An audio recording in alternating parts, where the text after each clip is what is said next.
கர்த்தருடைய பரிசுத்த நாமத்திற்கு மகிமுண்டாகட்டும். ஆண்டவராகிய இயேசு கிறிஸ்துவின் நாமத்தினாலே அன்பு கர்த்தருடைய பிள்ளைகளாகிய தங்கள் அனைவருக்கும் ஸ்வீட் ஊழியத்தின் சார்பாக வாழ்த்துக்களையும் ஸ்தோத்திரங்களையும் தெரிவித்துக் கொள்கின்றேன். சங்கீதங்களின் புத்தகம் 48ஆம் சங்கீதம் 14வது வசனம். சங்கீதம் 48 வசனம் 14. இந்த தேவன் என்றென்றைக்கும் உள்ள சதா காலங்களிலும் நம்முடைய தேவன் மரண பரியந்தம் நம்மை நடத்துவார். இந்த தேவன் என்றென்றைக்கும் உள்ள சதா காலங்களிலும் நம்முடைய தேவன் மரண பரியந்தம் நம்மை நடத்துவார். என் அன்பு கடவுளுடைய பிள்ளைகளே, இந்த வசனத்தில் கடைசியாக இருக்கின்ற அந்த 2 வார்த்தைகளை இந்த காலை நேரத்தின் தியானத்திற்கு நான் எடுத்துக்கொள்ள விரும்புகிறேன். அது என்ன வார்த்தை? நம்மை நடத்துவார். நம்மை நடத்துவார். கர்த்தருடைய பரிசுத்த நாமத்திற்கு மகிமை உண்டாகட்டும். இந்த வார்த்தையை உளப்பூர்வமாக நாம் சொல்லும் பொழுதே நமக்குள்ளாக ஒரு தைரியம் வருகிறது, நமக்குள்ளாக ஒரு சமாதானம் ஏற்படுகிறது, நமக்குள்ளாக ஒரு நிறைவு உண்டாகிறது. காரணம் என்னவென்றால், என்ன நடக்குமோ என்கிற கேள்விதான் எப்பொழுதும் நமக்கு முன்பாக இருக்கிறது. அந்த கேள்விக்கு பதிலாக இங்கே கர்த்தருடைய வார்த்தை சொல்லுகிறது, அவர் நம்மை நடத்துவார். என் ஆண்டவர், நான் தினந்தோறும் ஆராதிக்கிற கடவுள், நான் நம்பி இருக்கிற கடவுள் என்னை நடத்துவார். என்னை நடத்துவதற்கு, என் வாழ்க்கையின் ஒவ்வொரு எல்லைகளையும் தாண்டி செல்வதற்கு, முன்னேறி செல்வதற்கு, எதிரே வருகிறதான எந்த தடைகளையும் நீக்கி போடுவதற்கு அவர் நம்மை நடத்துவார். நேற்றைய தினத்திலே கூட நான் பேசும் பொழுது சங்கீதக்காரன் சொன்னேன், சமுத்திரத்தின் நடுவிலே, சிவந்த சமுத்திரத்தின் நடுவிலே பாதையை உண்டாக்கி தம்முடைய பிள்ளைகளை அவர் நடத்தினார் என்று நாம் தியானித்தோம். அன்பு கடவுளுடைய பிள்ளைகளை, இன்றைக்கும் கடவுள் அதே அந்த நடத்துகிற தன்மையை குறித்ததான வார்த்தையை நமக்கு கொடுத்திருக்கின்றார். காரணம், ஒருவேளை இன்னும் கடவுளுடைய பிள்ளைகள் எதிர்காலத்தை குறித்ததான பயம் நிறைந்தவர்களாக, தங்கள் வாழ்க்கை என்னமாக முடிந்துவிடுமோ என்ற பயமும் கலக்கமும் நிறைந்தவர்களாகத்தான் நாம் காணப்படுகின்றோம். சுவிசேஷ புத்தகத்தை நாம் வாசிக்கும் பொழுது, கடலிலே கொந்தளிப்போடு கூட இருந்த படகை ஆண்டவர் தொடும் பொழுது, அல்லது ஆண்டவர் அந்த படகுக்குள்ளாக இருக்கும் பொழுது அங்கே அற்புதங்கள் நடந்தது என்று சொல்லி நாம் வேதத்தில் நாம் வாசிக்கிறோம். அதே இஸ்ரவேல் மக்கள் வனாந்தரம் நிறைந்த பாதையில் அவர்கள் நடந்து செல்லும் பொழுது ஆண்டவர் அவர்களை அதிசயமாக நடத்தினார் என்று சொல்லி நாம் பார்க்கிறோம்.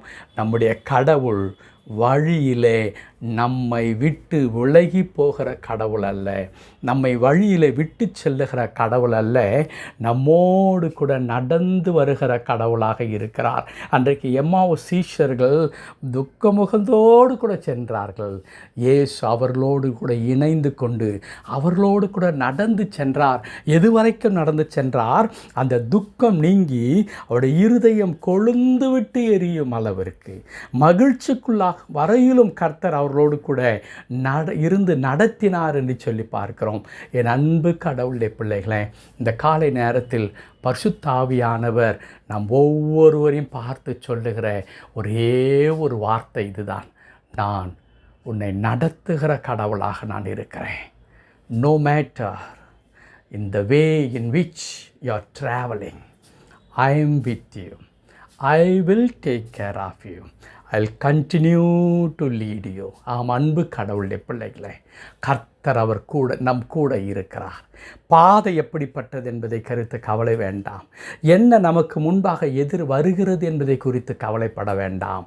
ஒன்றை நீங்கள் மனதிலே நிறுத்தி கொள்ளுங்கள், என்னோடு கூட என் ஆண்டவர் நடந்து வந்து கொண்டிருக்கிறார். அவர் என் முன்னே அவர் கடந்து சென்று கொண்டிருக்கின்றார்.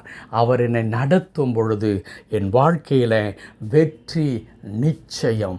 நான் எந்த தடையும் நான் தாண்டி வர என்னால் முடியும். காரணம், நான் உனக்கு முன்னே போய் கோணலான எல்லாவற்றையும் நான் சரியாக்குவேன் என்று சொல்லி ஆண்டவர் சொல்லியிருக்கிறார். இந்த வார்த்தை கேட்டுக்கொண்டிருக்கிற என் அன்பு கடவுளுடைய பிள்ளைகளே, நம்முடைய தேவன் நடத்துகிற தேவனாய் இருக்கிறார் என்பதை மறந்து விடாதீர்கள். உங்களுடைய குடும்பத்தை அவரால் நடத்த முடியும், உங்களுடைய பிள்ளைகளை அவர் நடத்த முடியும், உங்களுடைய தனிப்பட்ட வாழ்க்கை நடத்த முடியும், உங்கள் தொழிலை அவர் நடத்த முடியும். உங்களுடைய அதிகாரம் நிறைந்த அந்த பொறுப்பில் அவர் உங்களை நடத்தி சென்று உங்களை அநேகருக்கு ஆசீர்வாதமாக அவர் வைக்க முடியும். இன்னும் நீங்கள் சந்தித்து கொண்டிருக்கிறதான எந்த பிரச்சனைகளிலும் அற்புதமாக கடவுள் உங்களை நடத்தி உங்கள் பக்கத்திலிருந்து அனைத்தையும் உங்களுக்கு அனுகூலமாக அவரால் செய்து தர முடியும். கர்த்தர் நம்மை நடத்துவார். சங்கீதக்காரன் சொல்லுகின்றார், மரண பரியந்தம். மரணம் என்றால் இங்கே சாவு என்ற அர்த்தம் அல்ல, முடிவு வரைக்கும் இறுதி வரைக்கும் கடவுள் நம்மை நடத்த வல்லவராக இருக்கிறார். நடத்துகிற கடவுள் பின்பதாகத்தான் நீங்களும் நானும் நடந்து சென்று கொண்டிருக்கிறோம். ஆகையால் கவலைப்படாதீர்கள், உங்களை காட்டிலும் அவர் உங்களுக்காக கவலைப்படுகிறார். ஓ என் பிள்ளை இந்த பிரச்சனையோடு கூட வந்து கொண்டிருக்கிறார், நான் எந்த பாதையில் அவரை நடத்த வேண்டும் என்று ஆண்டவர் அதற்காக கரிசனையோடு கூட அவர் பொறுப்பெடுத்து உங்களை நடத்தி கொண்டிருக்கின்றார். பயப்படாதீர்கள், உங்களை நடத்துவதற்கு போதுமானவர், வல்லவர், பராக்கிரமசாலியாகிய கடவுள் கூடவே இருக்கிறார். கடவுள் தாமே இந்த வார்த்தையின்படியே உங்கள் அனைவரையும் ஆசீர்வதித்து வெற்றி நிறைந்த பாதைக்குள் தொடர்ந்து வழி நடத்துவாராக. ஆமேன், ஆமேன்.